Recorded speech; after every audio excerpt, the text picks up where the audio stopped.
इस देश की स्वतंत्रता की लड़ाई के लिए वंदे मातरम कहते हुए लोगों ने अपने प्राणों की आहुति दे दी। ये किसी जाति विशेष के लोग नहीं थे, ये किसी धर्म विशेष के लोग नहीं थे। क्या सरकार वंदे मातरम इन शब्दों को क्या समझती है? इनकी मान और मर्यादा को समझती है? वंदे मातरम का अर्थ है वंदना मां की, भारत मां की। किसी भी मां की वंदना उसके बच्चों को दुख पहुंचा करके, उसके बच्चों के साथ अत्याचार करके कभी भी नहीं की जा सकती। इस सरकार में हम आई लव जय श्री कृष्ण कह सकते हैं, हम आई लव वाहे गुरु कह सकते हैं, हम आई लव जीसस कह सकते हैं, लेकिन आई लव मोहम्मद कहने पर इस प्रदेश के बच्चों को गिरफ्तार किया जा रहा है। क्या ये है वंदे मातरम? आज जब प्रदेश का युवा नौकरी मांग रहा है तो उस पर डंडे बरसाए जा रहे हैं। क्या ये है वंदे मातरम? जब बाहुबलियों की बात आती है तो उनको संरक्षण, और जब एक पीडीए की बात आती है तो उसका भक्षण। क्या ये है वंदे मातरम? যদি তোমার ডাক শুনে কেউ না আসে তুমি একলা চলো রে, একলা চলো একলা চলো একলা চলো একলা चलो रे। सरकार ने कोई योजना बनाई ही नहीं कि सरकारी स्कूलों में जहां गरीब के बच्चे पढ़ते हैं, जहां पीडीए के बच्चे पढ़ते हैं, वहां उनको अच्छी शिक्षा दी जा सके। और लास्ट में जो मंत्री जी कायाकल्प की बात कर रहे थे, खैर वो तो काया और कल्प सभी धरातल पर देख सकते हैं, जो कि है बेसिक इंफ्रास्ट्रक्चर। लेकिन जिन स्कूलों में टीचर्स ही नहीं है, जिन स्कूलों के टीचर्स प्रताड़ित हो रहे हैं, वहां पे हम कैसे चाहेंगे और कैसे पा पाएंगे कि हमारे बच्चे बढ़ रहे हैं? जो टीचर आपका अगर समूह का विवाह हो रहा है तो उसमें दुल्हन को ब्यूटी पार्लर लेकर के जा रहे हैं, और अलीगढ़ में तो हद मचा दी, एक टीचर को आपने कुत्ता गिनवाने के लिए लगा दिया। ये आपकी सरकार है। गुरु होता है गुरु ब्रह्मा, गुरु विष्णु, और आपने गुरु को कहां ला करके पटक दिया। प्रजातंत्र को बचाने की आवाज, रागिनी सोनकर की आज कहानी। नमस्कार, मेरा नाम हैदर अब्बास नकवी है और आप लोग मुझको इस वक्त दा स्वतंत्र पर देख रहे हैं। आज जब लोकतंत्र को सवालों की कमी नहीं है बल्कि सत्य बोलने की हिम्मत की ज़रूरत है, जब सत्ता की चुनौती केवल बहुमत नहीं बल्कि नैतिकता से लड़ने की है, ऐसे समय में कुछ नेताओं की आवाज़ें बुलंद होती हैं। ऐसी ही एक मजबूत, निर्भीक और संवेदनशील आवाज़ है डॉक्टर रागिनी सोनकर की। रागिनी सोनकर एक का प्रोफाइल समझिए। डॉक्टर रागिनी सोनकर 11 दिसंबर 1990 को वाराणसी, उत्तर प्रदेश में जन्मी।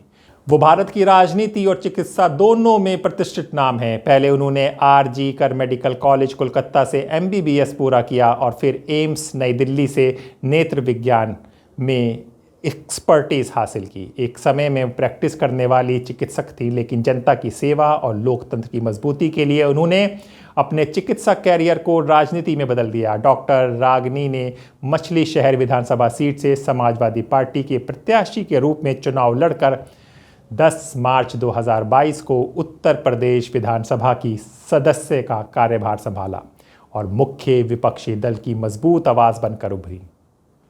वो डॉक्टर होने के साथ साथ एक संवेदनशील राजनेता भी हैं। जनता की पीड़ा, खासकर महिलाओं और कमज़ोर वर्गों के मुद्दों संसद में मजबूती से उठाती रही हैं। अध्यक्ष जी, मेरा प्रश्न जो था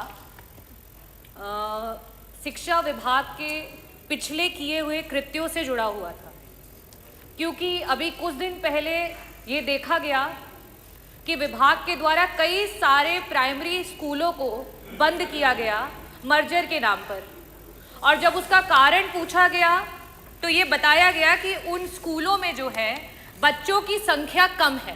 तो मेरा प्रश्न जो था मंत्री जी से ये था कि सरकार ने विगत 9 वर्षों में बच्चों की संख्या बढ़ाने के लिए क्या कोई योजना बनाई थी, और अगर कोई कार्य किया था जिससे कि प्राइमरी स्कूलों में बच्चे बढ़ सके, तो उस योजना की वजह से क्या लाभ हुआ और कितने बच्चे बढ़े? अध्यक्ष जी, उत्तर जो है वो बड़ा ही निराशापूर्ण है, और उत्तर ये रहा कि कोई बच्चे नहीं बढ़े हैं। और योजना का क्योंकि मंत्री जी ने जिक्र नहीं किया, इसका मतलब कि सरकार ने कोई योजना बनाई ही नहीं कि सरकारी स्कूलों में जहां गरीब के बच्चे पढ़ते हैं, जहां पीडीए के बच्चे पढ़ते हैं, वहां उनको अच्छी शिक्षा दी जा सके। किसी भी स्कूल में अगर आप बच्चों को की संख्या को बढ़ाना चाहते हो तो वहां सर्वप्रथम सबसे जरूरी है वहां के पर्याप्त शिक्षक, वहां पे शिक्षकों की संख्या जो है वो पर्याप्त होनी चाहिए। दूसरी जो सबसे जरूरी चीज है वो है शिक्षक और साथ ही साथ जो बच्चे वहां पढ़ रहे हैं उनकी शारीरिक और मानसिक दुरुस्ती। और लास्ट में जो मंत्री जी कायाकल्प की बात कर रहे थे, खैर वो तो काया और कल्प सभी धरातल पर देख सकते हैं, जो कि है बेसिक इंफ्रास्ट्रक्चर।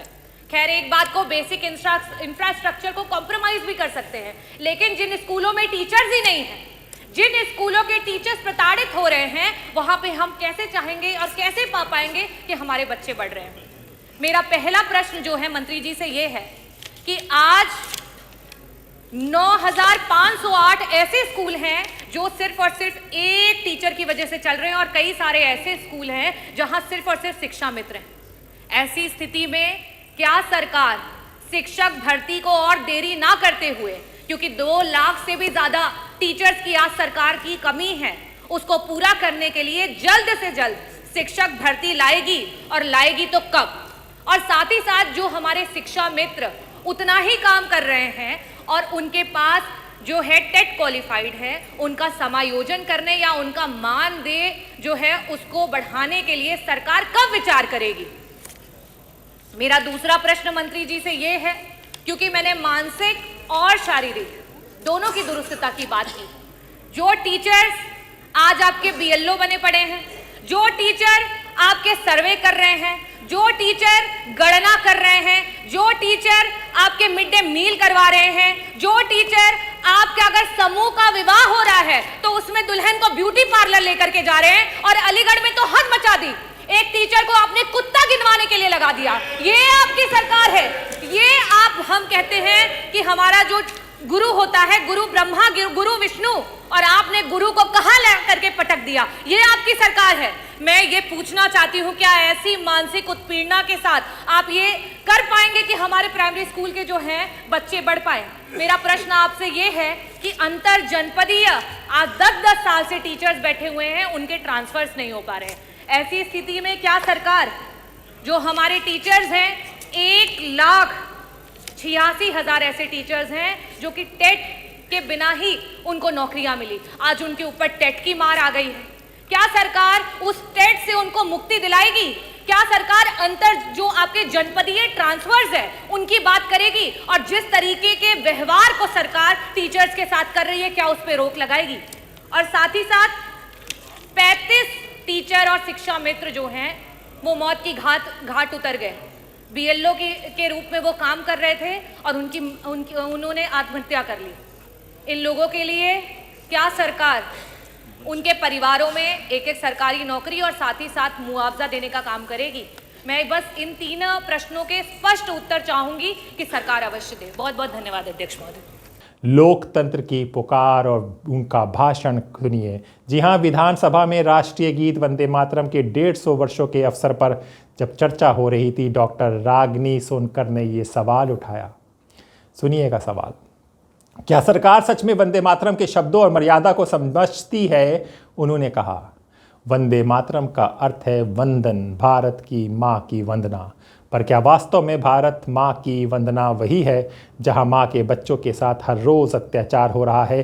क्या यही है वो सम्मान? क्या यही है लोकतंत्र की ताकत? उनका ये कड़ा सवाल किसी विरोध की भाषा नहीं, बल्कि लोकतंत्र की आत्मा से निकली पुकार थी। 1875 में जिस समय देश गुलामी की जंजीरों से जकड़ा हुआ था, जिस समय देश में हर तरफ महामारी थी, जिस समय देश का किसान जो है वो भारी लगान दे रहा था, जिस समय देश का हर जवान ब्रिटिश हुकूमत की गुलामी कर रहा था, जिस समय देश की बहू बेटियों की आबरू हर रोज लूटी जा रही थी, उस समय बंगाल के कोने से आवाज आई वंदे मातरम। बंकिम चंद्र चटर्जी जी के द्वारा लिखा गया और रविंद्रनाथ टैगोर जी के द्वारा गाया हुआ ये गीत लड़ाई का, देश की स्वतंत्रता की लड़ाई का हथियार बना। इस देश की स्वतंत्रता की लड़ाई के लिए वंदे मातरम कहते हुए लोगों ने अपने प्राणों की आहुति दे दी। ये किसी जाति विशेष के लोग नहीं थे, ये किसी धर्म विशेष के लोग नहीं थे, इसमें महिलाएं भी थी, इसमें इस देश के हर एक व्यक्ति का योगदान रहा, जिसकी वजह से आज हम इस आजाद भारत में सांस ले रहे हैं। अध्यक्ष जी, आज राष्ट्रगान के राष्ट्र गीत के 150 वर्ष पूरे होने पर हम इस चर्चा को करा रहे हैं, लेकिन क्या सरकार वंदे मातरम इन शब्दों को क्या समझती है, इनकी मान और मर्यादा को समझती है? वंदे मातरम का अर्थ है वंदना मां की, भारत मां की। किसी भी मां की वंदना उसके बच्चों को दुख पहुंचा करके, उसके बच्चों के साथ अत्याचार करके कभी भी नहीं की जा सकती। अधिष्ठाता महोदय, यह सरकार की कैसी मातृ वंदना है जहां हर रोज मां के बच्चों के साथ अत्याचार हो रहा है, उनको तिरस्कृत किया जा रहा है। इस सरकार में हम आई लव जय श्री कृष्ण कह सकते हैं, हम आई लव वाहे गुरु कह सकते हैं, हम आई लव जीसस कह सकते हैं, लेकिन आई लव मोहम्मद कहने पर इस प्रदेश के बच्चों को गिरफ्तार किया जा रहा है। क्या ये है वंदे मातरम? मैं कहना चाहूंगी अधिष्ठाता महोदय, आज जब प्रदेश का युवा नौकरी मांग रहा है तो उस पर डंडे बरसाए जा रहे हैं। क्या ये है वंदे मातरम?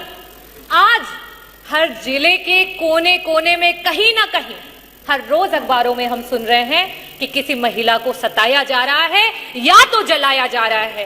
क्या ये है वंदे मातरम? आज इस सरकार में जो दलित हैं उनकी मौतों का आंकड़ा छुपाया जा रहा है। गोंडा में संजय सोनकर को पुलिस के द्वारा मार मार कर, पीट पीट कर उसकी हत्या कर दी गई। क्या ये है सरकार का वंदे मातरम? जब बाहुबलियों की बात आती है तो उनको संरक्षण, और जब एक पीडीए की बात आती है तो उसका भक्षण। क्या ये है वंदे मातरम?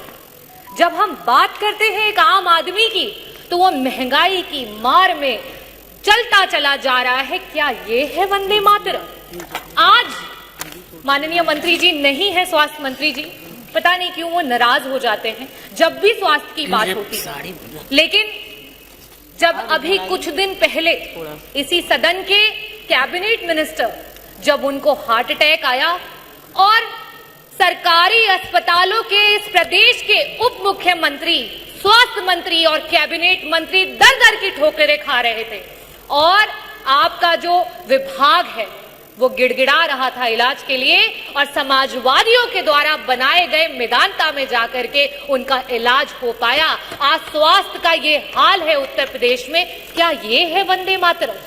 आपके पास तो तब भी इलाज का एक रास्ता था उन गरीबों के लिए। सोचिए, आज बहुत बड़ी बड़ी बातें कर रहे थे कि मुख्यमंत्री विवेकाधीन कोष से 1300 करोड़ का फंड जो है वो लोगों को मदद के लिए आया, लेकिन आज भी 5 लाख लोग प्रदेश में हार्ट अटैक से और 2.5 लाख लोग कैंसर से प्रतिदिन मरते जा रहे हैं। ना उन्हें इलाज मिल रहा है, ना उनको दवाइयां मिल रही हैं। क्या ये है वंदे मातरम? मैं अध्यक्ष जी ये पूछना चाहती हूं कि ये सरकार जो बार बार बताती है कि आप वंदे मातरम को नहीं पूछते हो, वंदे मातरम नहीं बोलते हो, क्या सिर्फ मुंह से बोलना है वंदे मातरम? वंदे मातरम का असली इम्तिहान तो धरातल पर होता है, और धरातल पर उस मां के बच्चों के साथ हर रोज अत्याचार हो रहा है, हर रोज वो पीड़ा सह रहा है। क्या ये है आपका वंदे मातरम? आदरणीय अध्यक्ष जी, मैं ये कहना चाहूंगी कि हमारे पुरखों ने, हमारे पूर्वजों ने, वो किसी एक जाति और धर्म के नहीं रहे। उन्होंने हंसते हंसते कफन को चूम लिया, फंदे को चूम लिया, तब हमें आजादी मिली है। और मैं चाहूंगी कि यहां सदन में बैठा हुआ प्रत्येक व्यक्ति उनके बलिदानों को याद करे। आज प्रदेश की सरकार की जो नीतियां हैं, इस पीड़ित समाज को जिस तरीके से तिरस्कृत किया जा रहा है, आज पूरे प्रदेश की जनता इस बात से जो है हामी भरती हुई, इस बात को पूरा करने जा रही है कि एकला चलो रे, যদি তোমার ডাক শুনে কেউ না আসে তুমি একলা চলো রে, একলা চলো, একলা চলো, একলা চলো, একলা চলো রে। এই ভারত আমাদের জান, আমাদের স্বাভিমান, और এই ভারতের জন্য আমরা আমার জানটা দিতে পারছো। बहुत बहुत धन्यवाद। भारत माता की जय। वंदे मातरम, वंदे मातरम, इनकलाब जिंदाबाद। बहुत बहुत धन्यवाद। कि सवाल पूछना, सत्य बोलना और असहमति जताना भी लोकतंत्र का हिस्सा है। सत्ता से टकराव और जवाबदेही वक्तव्यों की इसी निर्भीकता का कारण है। उत्तर प्रदेश के मुख्यमंत्री योगी आदित्यनाथ ने भी उनके सवालों का जवाब सदन में दिया, जहां विरोध के बीच भी लोकतंत्र बहस के लिए खुला रहता है। रागनी सोनकर ने केवल वंदे मातरम के अर्थ पर नहीं बल्कि प्रदेश के कानून व्यवस्था, महिला सुरक्षा और आर्थिक मुद्दों पर भी सवाल उठाए। ये दिखाता है कि वो केवल पावर पॉइंट की राजनीति नहीं करती बल्कि लोगों की समस्याओं को आवाज़ देती हैं। डेमोक्रेसी की आखिरी आवाज़ आज जब लोकतंत्र की मजबूती केवल नारों और कार्यक्रमों से नहीं बल्कि सवाल पूछने की आज़ादी से परखी जा रही है। डॉक्टर रागिनी सोनकर की हर बात हमें याद दिलाती है कि लोकतंत्र वो स्थान है जहां सच बोलने की हिम्मत को सम्मान मिलता है, और यही वास्तव में वंदे मातरम का असली अर्थ है।